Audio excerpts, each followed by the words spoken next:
belajar yang benar, ikut organisasi, berprestasi, dan ikut lomba-lomba untuk meningkatkan skill di mahasiswanya. Nah, kira-kira ada nggak ya mahasiswa atau mahasiswi yang melakukan 3 hal tersebut dalam satu waktu? Nah, pastinya ada dong, seperti bintang tamu kali ini di video aku. Dia adalah seorang mahasiswi di kampus ternama di Riau, yaitu UIN Suska Riau. Gimana podcast kali ini? Yuk simak videonya. Oke, seperti yang dibilang opening tadi, kita bakal berbincang-bincang santuy nih sama Kak Ananda Syafira Putri yang aku bilang bintang tamu spesial kali ini. Oke, gimana kabarnya Kak Ananda Syafira? Alhamdulillah hari ini sehat. Alhamdulillah. Nah, nih Kak Nanda, juniornya aku nih kan belum pada kenal nih Kak Nanda siapa, jurusannya dari mana, tempat tinggal di mana. Nah, Kak Nanda boleh perkenalkan dirinya. Hai Juliders, perkenalkan nama saya Ananda Syafira Putri. Saya dari jurusan Bimbingan dan Konseling Pendidikan Islam, Fakultas Tarbiyah dan Keguruan. Saya kuliah di UIN Suska Riau. Nah, jadi saya masih berusia 20 tahun. Statusnya ya guys. ya statusnya mahasiswa. Tentunya ya. Nah, saya tinggal di Kecamatan Tamu Hilir, Kabupaten Kampar. Oh, berarti Kecamatan Tamu Hilir ini ada di Kabupaten Kampar ya Kak? Iya, benar. Soalnya aku sering dengar nih teman-teman aku, dia tuh ada yang tinggal di Tapung. Tapung tuh juga Kecamatan Kampar tuh. Kabupaten. Oh iya, Kabupaten Kampar tuh. Uh-uh. Dia tuh ada berapa kecamatan sih? Tapung, Tamu Hilir, terus tuh Banyak sih, kalau Kampar ini kan emang salah satu kabupaten yang luas nih di Riau. Jadi ya banyak. Saya juga gak perlu tahu sih siapa nama lainnya Kampar. boleh lah, sekali-kali aja ke sana. Siap. Oke, Kak Ananda ini tadi jurusan bimbingan dan konseling. Nah, sekarang ini kesibukannya apa Kak selain kuliah? Atau jangan-jangan sok-sok sehibur aja nih? Kayak Kak. Jadi ya kesibukannya selain kuliah juga ada ikut organisasi. Ada organisasi yang di kampus sama ada yang di luar juga gitu. Organisasi yang di kampus atau di luar itu apa aja Kak? Nah, kalau misalnya organisasi yang di dalam kampus tuh yang pertama saya anggota Infokom, Dema, Dewan Eksekutif Mahasiswa Dema, Fakultas. guys. Dema Fakultas. Fakultas Tarbiyah, Tarbiyah. Tarbiyah dan Keguruan. Nah, terus yang satu lagi tuh saya anggota di Pramuka UIN Suska. Sama ada satu lagi saya ikut organisasi di luar kampus yaitu DKR, Dewan Kerja Ranting, Tapung Hilir. Oh, di Tapung Hilir tuh ada Dewan Kerja Ranting. Dewan Kerja Ranting tuh pramuka ya? Iya, salah satu organisasi pramuka gitu. Kios banget anak pramuka. Kalau misalnya calonnya soalnya kan kalau pramuka ini identiknya anak mandiri ya guys. Jadi kalau sudah terlatih dong ya Kak? Iya, insyaallah. Masya Allah. Nah, tadi kakak ini kan jurusannya bimbingan dan konseling di UIN Suska Riau. Nah, kenapa kakak tuh memilih UIN Suska Riau ini tempat untuk belajar selanjutnya? Kenapa UIN Suska Riau ini sebenarnya bukan inginnya saya gitu kan, tapi mungkin ini inginnya Allah. Oh, Masya Allah, jalannya Jadi, Allah iya, ya. awalnya tuh saya udah coba daftar di kampus sebelah terus gitu kan. Sebelah mana nih? Ada dua nih, tiga lagi. Yang sebelah banget. Oh, sebelah banget ya. Nah, jadi saya udah daftar berbagai jurusan juga, berbagai jalur di sana semua, tapi emang gak rezekinya di sana. Jadi saya coba untuk daftar mandiri malah di UIN ini, ya alhamdulillah. Itu pun nggak keterima juga, kan dia ada 2 gelombang nih, ada gelombang 1, gelombang 2 yang mandiri. Nah, yang di gelombang 1 ini malah nggak keterima juga. Awalnya tuh milih jurusan PAI kan, Pendidikan Agama Islam sampai GMI. Nah, ternyata nggak terima, dia kita dapetnya gelombang 2. Ya udah. Gelombang kedua ini milih bimbingan dan konseling. Nggak milih, emang jurusan yang tinggal kayak mengisi bangku lah ibaratnya gitu. Oh, maaf cakap kayak sisa. Iya, sisa gitu kan. Jadi terus kemarin tuh sempat nanya juga kan sama saudara yang guru gitu kan, bagus ini jurusan apa gitu kan. Ternyata saudara menjalaninya ke BK aja gitu. Oh ya udah, Bisa dong jadi tempat curhatnya. siap. Pokoknya kalau misalnya calon suaminya Kak Ananda nanti bebas banget, udah anak pramuka mandiri, udah bisa masak, nyuci sendiri, ya Kak. Insyaallah. Terus kalau curhat, the best pasti nanti ini masukannya. Nah, tadi kan kakak menyinggung gelombang kedua ya, pendaftaran di gelombang kedua. Nah, di gelombang kedua itu maaf cakapnya lagi, itu jurusan yang sisa-sisa. Nah, termasuk BKPI. Nah, kenapa kok bisa BKPI itu masuk di gelombang kedua itu menjadi kayak sisanya gitu? Nah, jadi kan yang perlu diketahui nih ya, jadi BKPI ini adalah jurusan baru di Fakultas Tarbiyah dan Keguruan. Nah, jadi kami tuh yang angkatan 2020 itu angkatan pertamanya BKPI. Tahun berapa Kak? Tahun 2020. Jadi BKPI ini disahkannya waktu tanggal 19 Desember, itu turun SK-nya kan 19 Desember 2019, tetapi baru menerima mahasiswa itu yang di angkatan 20. Gitu. Nah, mungkin orang juga baru pada tahu kan jurusan itu.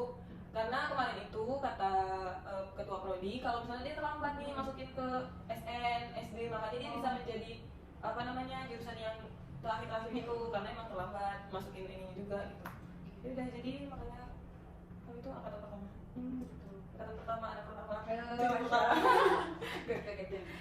Nah, tadi kan kita udah mengulik tentang organisasi, terus tuh jurusan di KPI. Nah, kalau boleh tahu Juli ini, kalau boleh tahu kakak ini ada nggak mengikuti beasiswa atau apa gitu? Kalau beasiswa, alhamdulillah saya salah satu penerima beasiswa prestasi pemerintah provinsi. Iya sih. Jadi kan kalau beasiswa prestasi ini dia emang dilihat dari prestasinya gitu. Iya, Jadi kalaupun kita anak PNS, kalau prestasi kita bagus ya kita bisa mendapatkan beasiswa itu gitu. Jadi nggak ada apa ya, tingkatan sosial gitu ya? Kita nggak ada tingkatan sosial. Kalau tingkatan sosial itu dia di bidik misi. Oh, bidik misi gitu. Kalau kami kan yang di prestasinya gitu. Nah, kalau di beasiswa prestasi apa di Riau ya? Nah itu di Pemprov tuh tadi dia tuh ada minimal maksimalnya nggak IPK-nya gitu, biar nanti mantap Juliers nih bisa masuk beasiswa itu gitu. Nah, untuk IPK-nya ada dia minimal 3,00.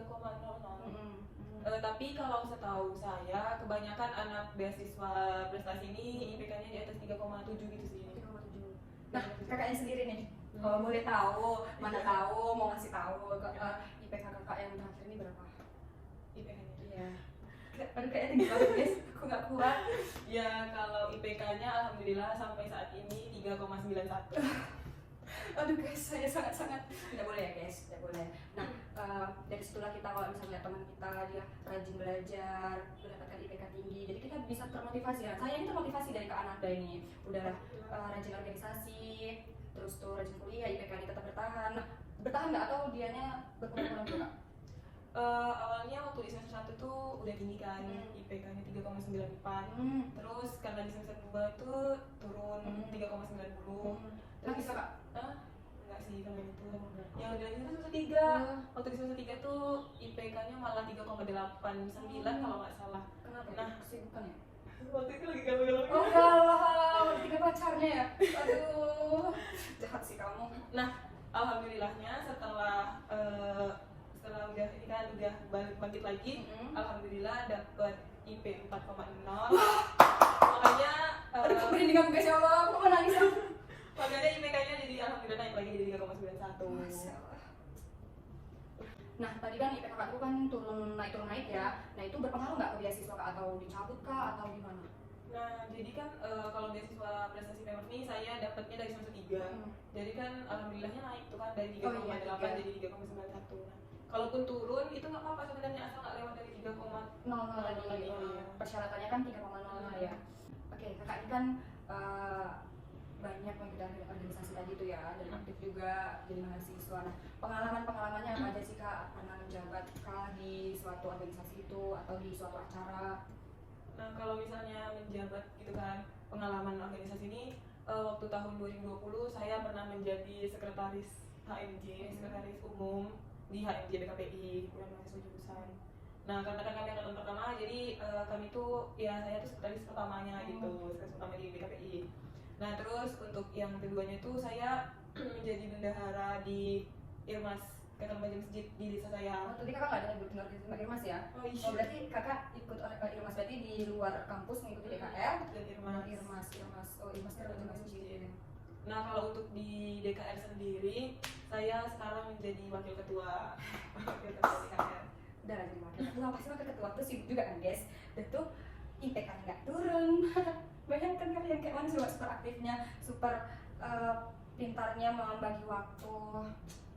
Terus kak, habis itu di Dewan Eksekutif Mahasiswa Fakultas itu saya menjadi anggota Departemen Infokom.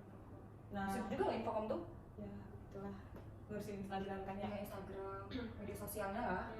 Nah, terus untuk di jurusan sendiri waktu tahun 2021 saya pernah menjadi mahasiswa berprestasi.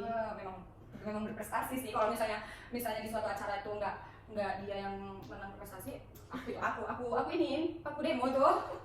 Terus dia berprestasi. Nah, terus untuk sekarang tuh jadi ketua angkatan di jurusan BKPI di angkatan 2020. Nggak pusing kak kepala juga. Ya, wakil ketua DKR tadi, terus tuh apa namanya, ketua angkatan. Ya kalau ketua angkatan kan belum sibuk sekarang, mungkin nanti setelah selesai gitu kan. Selesai kuliah maksudnya? Kan ketua angkatan sampai akhir. Oh gitu ya? Kan ketua angkatan kan? Oh gitu. Ketua angkatan udah satu aja Sampai selesai. sampai mati. Iya kan ketua angkatan tuh kan biasanya acaranya tuh setelah kita jadi alumni. Iya, oh iya acaranya. Ya ngebahas apa gitu kan. Nah untuk di Pramuka UIN Suska sendiri, alhamdulillah kemarin baru terpilih menjadi ketua unit jurnalistik. Ini jurnalistik UNJ. Ya UNJ, Unit Scout of Journalistic. Itu gimana maksudnya nih Kak? Julidersnya pasti nggak tahu tuh UNJ itu apa gitu.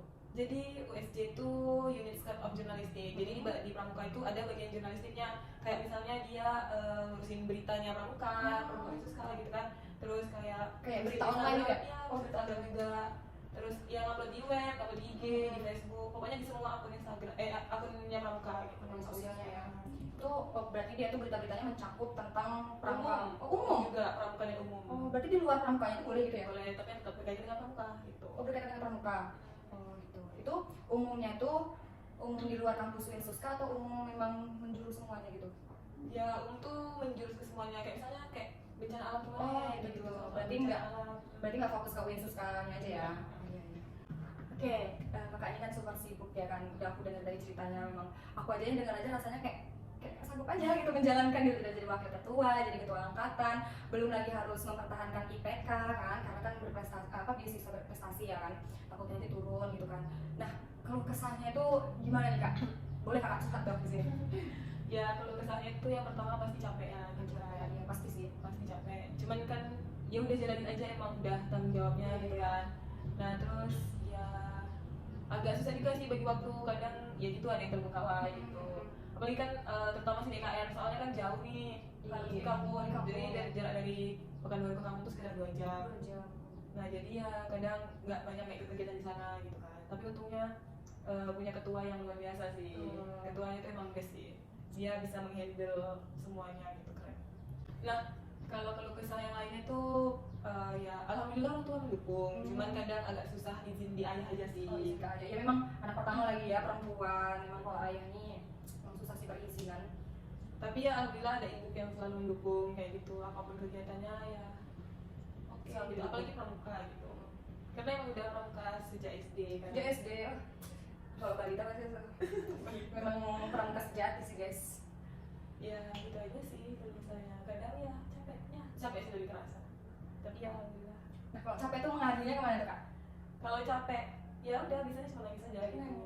Kalau mau ngeluh ke orang tua tuh kayak mikirin Nanti orang tua mikirin kita gitu ya, iya betul itu. Soalnya yang dikerjain sama orang tua bukan, maksudnya yang dipikirin orang tua tuh bukan cuma kita aja kan. Betul. Ada adik juga. Oh masih ada adik, adiknya kelas? Kelas 3 SMP sekarang. SMP. Cuma 1 adik, 2 bersaudara. Berarti 2 bersaudara, laki dan perempuan dan laki. Berpasangan. Apalagi anak pertama tuh kan bebannya berat banget kan ya. Betul, pundaknya harus kuat. Apalagi kan kayak saya tuh selalu beranggapan kayak gini, berhasil atau enggaknya orang tua itu dilihat dari anak pertamanya gitu. Betul. Jadi ya saya akan berusaha untuk bisa berhasil, dan ya ingin saya tuh semoga bisa membanggakan orang tua dengan saya besok waktu sudah bisa sukma cum laude gitu. Amin ya Allah, amin. Masya Allah banget. Nah tadi kan kita udah masuk ke keluh kesahnya ya Kak, memang Masya Allah banget. Saya tuh agak berair juga materi tadi gara-gara tentang orang tua ya. Orang tuanya Kakak Ananda ini juga hebat karena mendukung anaknya untuk bisa aktif, bisa berprestasi. Memang salut banget sih keluarganya Cemara ya. Alhamdulillah. Alhamdulillah, bersyukur banget pasti Kak Ananda ini. Nah tadi kita udah bicara tentang keluh kesah, nah, kita masuk ke tipsnya nih. Gimana sih seorang Kak Ananda ini bisa bisa aktif kuliah, bisa aktif organisasi, dan IPK-nya bisa tinggi tuh, gimana sih tipsnya biar Juliders nih tahu gitu? Nah jadi kan untuk tipsnya sendiri sebenarnya saya nggak ada tuh tips-tips yang gimana banget gitu kan ya. Ya saya ya udah jalanin aja kayak biasanya. Mengalir gitu ya? Iya. Kalau kuliah ya kuliah, organisasi ya organisasi gitu. Saya juga nggak pernah izin kuliah untuk organisasi. Oh berarti memang kalau lebih pentingkan kuliah gitu ya daripada organisasi? Iya gitu sih, tapi emang jarang sih ada waktu yang bentrok itu. Oh gitu. Soalnya kan kalau ada kegiatan pasti kayak ya kuliah dulu, baru nanti kegiatan nyusul kayak gitu. Ya jadi nggak ada tips yang gimana. Ya intinya kalau misalnya kita mau IPK-nya tinggi, yang pastinya yang pertama itu kan aktif nih di kelas. Aktif di kelas. Terus kalau aktif di kelas berarti kita dikenal dosen. Iya, betul. Terus ya kalau misalnya kita kan dosennya ada minta tolong, ya diusahakan untuk membantu gitu. Terus rajin ke prodi juga bisa kayak gitu. Kayak kan karena kan kami jurusan baru, jadi kan sedikitnya mahasiswanya, jadi kadang main ke prodi kayak gitu kan, ketemu dosen. Nah misalnya kita dikenal, kalau kita dikenal kan kayak pasti udah baik nih gitu image-nya. Itu sih. Terus kalau ke organisasi ya udah ngalir aja gitu. Kalau ada kegiatan diikuti. Dan salutnya saya juga nggak pernah izin kuliah loh guys untuk kepentingan organisasi. Nah, dari deskripsi kakaknya terdapat kakak, kuliah itu penting nggak sih? Kuliah itu penting nggak sih? Penting banget. Penting banget. Karena kan tujuan pertama saya kesini itu kan emang untuk menuntut ilmu, untuk kuliah gitu kan. Nah malah saya itu inginnya tuh kayak pengen jadi profesor. Wow. Inginnya ya. Emang kalau cita-cita orang pintar nih beda ya guys. Jadi kalau bisa ya sampai ke profesor, semoga Allah mengizinkan. Amin, pasti itu. Ya itu sih penting banget kuliah. Dan menurut kakak tuh lebih pentingan kuliah atau organisasi? Ya jadi kan kuliah itu nomor 1, tapi organisasi tidak bisa diduakan. Wah, apalagi kuliah itu nomor 1, tapi organisasi itu tidak bisa diduakan. Ya, itu gimana maksudnya kak? Ya jadi kalau kita lagi kuliah, lagi waktunya kuliah nih, ya itu harus fokus ke kuliah gitu. Tapi kalau udah di organisasi ya kita juga harus fokus ke organisasi itu gitu. Jadi kan kadang ada nih orang-orang yang izin karena kuliah, izin organisasi karena kuliah karena organisasi. Ya, banyak itu sih salah satunya kayak gitu. Tetap selalu guys, kuliah itu nomor 1. Tapi organisasi tidak bisa digunakan. Lebih penting organisasi ya daripada pacarnya nanti. Alhamdulillah gak punya pacar. Boleh guys, kalau ada Juliders yang jomblo nih udah berprestasi, kuliahnya aktif, organisasi aktif, dan insya Allah nggak menduakan sih, karena organisasinya nggak diduakan, kuliahnya nggak diduakan, apalagi kamu. Nah, selama kakak kuliah ini kan pastinya ada jatuh bangunnya gitu kan, kayak tadi kalau kesannya gitu. Nah, ada nggak sih motivasi untuk kakak terus kuat gitu? Boleh silakan kak, boleh. Jadi saya jawab ya. Ya. Nah jadi kalau motivasinya yang pertama pasti orang tua nih kan. Ya, orang tua. Karena orang tua itu emang gimana ya? Emang nggak tahu lah, nggak ngerti lagi, kayak emang luar biasa banget orang tua saya gitu kan. Apalagi ibu saya gitu. Maaf ya kak, bentar. Ya, apa kak? Kita dari tadi ngomong aja ternyata kakaknya halus guys, emang nggak ngerti ya dan. Nah jadi motivasi terbesar saya itu yang pertama kan yang saya bilang orang tua. Orang tua. Karena orang tua yang sudah mendukung saya untuk kuliah, membiayai kuliah saya gitu kan. Nah terus selain orang tua, saya juga ada nih salah satu dosen yang emang dekat banget sama saya gitu kan. Dosen BKPI. Iya, dosen BKPI, dosen jurusan saya. Dosen ibu ini dia seorang ibu-ibu gitu kan. Namanya ibu namanya. Ada lama-lamanya dosennya. Enggak kapok kok guys, orang pintar nih. Jadi ibu ini merupakan pembimbing akademik saya. Jadi ibu itu namanya Ibu Raja Rahimah Munawarah, SPDI FPD Cons. Sampai hafal. Jadi beliau merupakan salah satu motivasi saya untuk untuk menjalankan perkuliahan ini dengan baik gitu kan. Karena ibu ini selalu memperhatikan saya kan, kayak misalnya saya lagi dalam keadaan tidak baik-baik saja pun beliau tahu gitu. Jadi kayak ada sosok sahabat gitu ya? Udah kayak ibu sendiri malah gitu kan.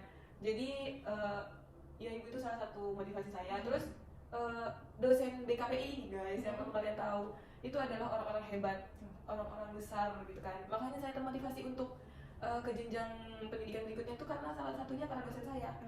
Itu ada nih dosen yang luar biasa sih menurut saya, namanya Dr. Aminah Diniati MPD Kons. Beliau tuh merupakan WD 3 di fakultas kami. Ibu Amira. Ya, Ibu Amira. Jadi beliau tuh juga motivasi saya karena emang ibu tuh luar biasa sih. Beliau meskipun seorang ibu rumah tangga gitu kan, tapi beliau bisa karirnya tuh bisa bagus gitu. Selain itu banyak juga dosen-dosen kami seperti Bapak Dr. Tohirin, Dr. Iswani, Dr. Sertina, banyak deh pokoknya semua dosen BKP itu motivasi saya. Insya Allah. Keren sih.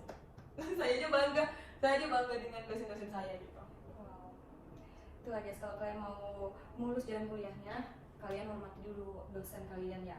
Jangan kayak kata-kata itu bukan masih ngomel gitu ya. Kadang mahasiswa ini banyak ngomelnya di belakang gitu kan. Sebenarnya itu jadi apa ya? Menghambat. Iya, penghambat jalan kuliah kita gitu loh. Nah kalau misalnya ada nih dosen kalian yang bikin kesal di perjalanan kuliah kalian, nggak apa-apa. Kalian tuh mending lebih ke doa sama Allah aja ya gitu. Curhatnya ke Allah, jangan ngomel di belakang atau ngomel gitu sih. Oke Kak, berakhirlah podcast kita, bincang-bincang santai kita ini. Nah, aku mau ngucapin makasih banget sama kakak udah berbagi banyak pengalaman, berbagi tips, berbagi cerita-cerita tentang perjalanan kakak, tentang mahasiswa super aktif di Uinsus Karyau, jurusannya di BKPI. Nah itu tadi Jelidas mengenai berbincang-bincang santuy sama Kak Ananda Syafira Putri. Nah kalau kalian mau lebih mengulik tentang Kak Ananda, bisa langsung aja datangin Kak Ananda, nomornya di sini. Nah, IG-nya kalau boleh tahu Kak, tahu nanti ada yang follow nih teman-teman aku. Ya, IG-nya @anandasyafira13. Ananda Syafira 13, nanti aku taruh di sini. Nah, semoga teman-teman aku yang lihat video ini bisa menambah motivasinya karena udah dapat motivasi dari Kak Ananda, udah dengar cerita-cerita dari Kak Ananda gimana jadi mahasiswa yang super aktif tapi tetap bisa menjalankan satu waktu itu. Nah, oke, sampai jumpa dan see you. Dah, Juliders. Dadah, Juliders.